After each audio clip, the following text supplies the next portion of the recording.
Hi hi hello எல்லாத்துக்கும் இனிய காலை வணக்கம். எல்லாம் எப்படி இருக்கீங்க? நல்லா இருக்கீங்களா? இன்று பிறந்த நாள் திருமண நாள் கொண்ட அனைவருக்கும் என்னோட பெஸ்ட் விஷஸ். அப்புறம் இன்னைக்கு காலையில அத்தான் சீக்கிரத்துலேயே வேலைக்கு போயிட்டாங்க. 5:30க்கெல்லாம் வேலைக்கு போயிட்டாங்க. இன்னைக்கு டீயும் போடல, காஃபியும் போடல. பசங்களை நான் தான் ஸ்கூலில் கொண்டு போய் விட்டுட்டு வந்தேன். வர வழியிலேயே நான் வேலை பார்த்த கடை இருந்துச்சு. அந்த கடையில் போய் காஃபி குடிச்சிட்டு வந்துட்டேன். காஃபி 12 ரூபா. நல்லா தான் இருக்கும் காஃபி. அப்புறம் இன்னைக்கு காலையில் எல்லாம் சமைக்கலை. கிச்சடி தான் செய்யலான்னு இருக்கேன். கிச்சடி செஞ்சால் பசங்களுக்கு பிடிக்காது. ஒரு ஆளுக்கு அந்த கிச்சடி செய்யணுமான்னு வேற யோசிக்கிறேன். அப்புறம் இன்னைக்கு ஆடி செகண்ட் வெள்ளியா, வேலை ஓவராக இருக்குது. வீடு வாசல் துடைக்கணும், சாமி கும்பிடணும். கோவிலுக்கெல்லாம் போக முடியாது. எங்கள் அத்தை இறந்து போனதுனால கோவிலுக்கு 1 வருஷத்துக்கு போகக்கூடாதுன்னு சொல்லியிருக்காங்க. அதனால் ஆடி மாதம் எங்கேயும் போகலை கோவிலுக்கெல்லாம். வீட்டில் தான் விளக்கேற்றி சாமி கும்பிடணும். அப்புறம் ஆடி மாதம் கம்மி நகரும்னு சொல்லுவாங்க. அதே போல் இங்கே காற்று பயங்கரமாக இருக்குது. நடந்து கூட போக முடியல. காற்று அப்படி அலசி எடுக்குது.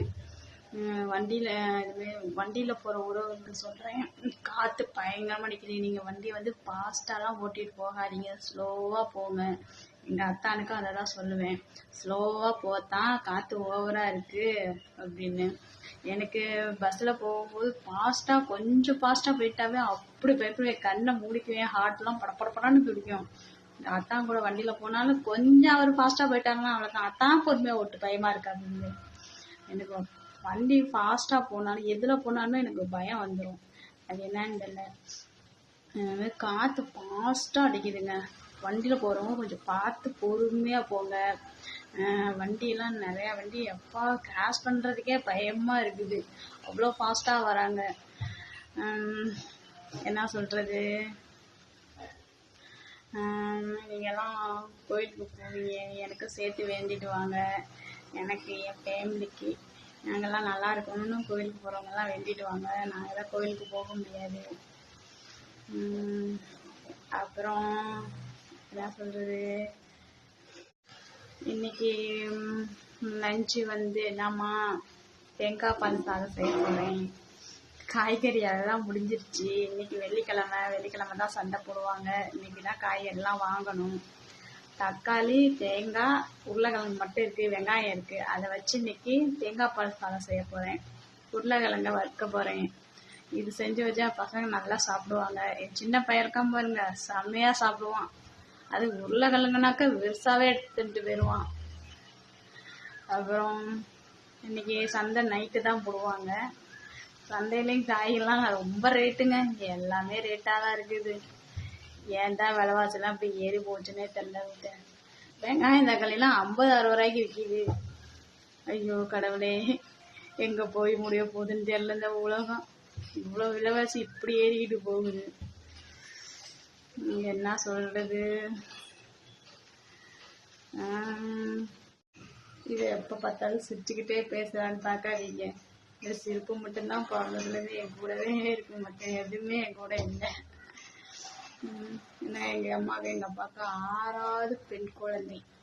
6வதா பிறந்தேன். அது சிரிச்சுக்கிட்டே இருக்கிறதுனால தான் எனக்கு ஆனந்தவல்லின்னு பேர் வச்சாங்க. ஆனந்தமா வாழ்க்கையில் இருக்கணும். அவங்க வச்சது என்னமோ ஆனந்தவல்லி, ஆனந்தமாக இருப்பேன். ஆனந்தமாக தான் இருக்கேன்.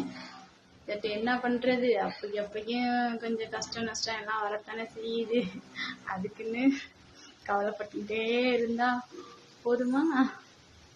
வாழ்க்கையில் முன்னேறவே முடியாது. யார் எது சொன்னாலும் இந்த காதல் வாங்கிக்கிட்டு இந்த காதல் விட்டுறணும், இந்த மாரி கேரக்டர் தான் நான். அதான் திட்டினா கூட சிரிச்சுக்கிட்டே அப்படியே பார்ப்பேன். ரொம்ப திட்டா மட்டும்தான் கோபமாக இருப்பேன். அழுவா கூட எனக்கு அவ்வளோ சீக்கிரத்தில் வராது. வாயிட்டு எல்லாம் அழுவாங்களா, அது போல் எனக்கு அழுவ வராது. மனசுக்குள்ளே தான் கண்ணீர் மட்டும்தான் வரும். நான் அழுததை விட சிரிச்சது தான் அதிகம் என் லைஃப்பில். எதுக்கு எடுத்தாலும் சிரிச்சுட்டே இருப்பேன். அப்புறம் என்ன சொல்கிறது? ஓகே, இந்த வீடியோ பிடிச்சிருந்தா லைக் பண்ணுங்கள், கமெண்ட் பண்ணுங்கள், பேட் கமெண்ட் பண்ணாதீங்க. அப்புறம் பார்த்து பத்திரமா இருங்க. ஆடி காற்றுல வண்டியில் போகிறவங்க பொறுமையாக போங்க. வேறு என்ன சொல்கிறது? வேறு நாளைக்கு வீடியோவில் பார்ப்போம். ஓகே, பாய்.